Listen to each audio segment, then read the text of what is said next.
So it looks like just enough rain to screw everything up. Well, I guess we better get back on the old Astrovan. Swap the tags over. This one ain't blown up yet.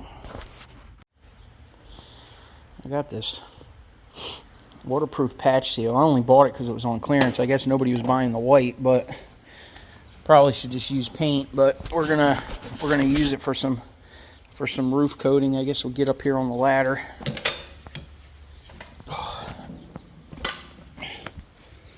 Started I got a cupped wire wheel there and started hitting this roof.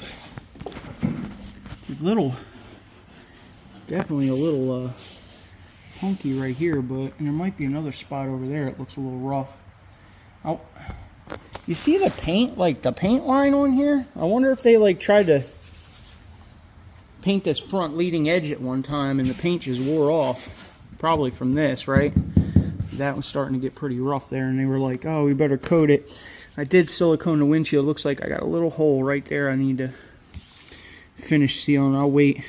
Maybe I'll run the tape down a little bit on the window and just flex seal the whole seam. We'll go down to like the AS1 line. I don't think the wipers will hit it there. We might have to test, see where the wipers swipe to. But I don't really want to get that stuff on the side.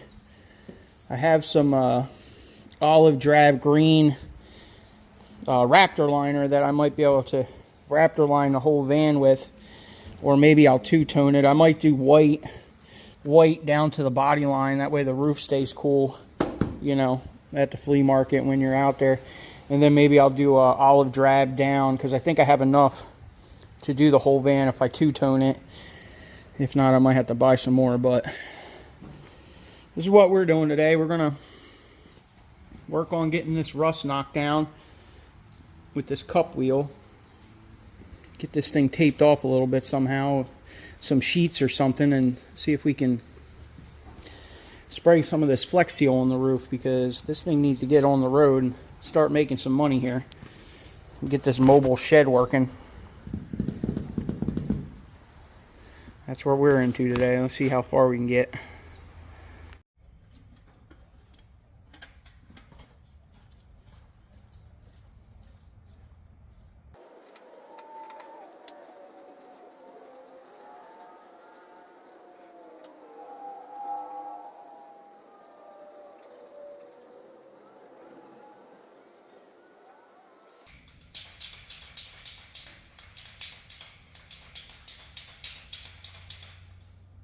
I don't know if 3 cans is going to be enough.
whole roof of a house here.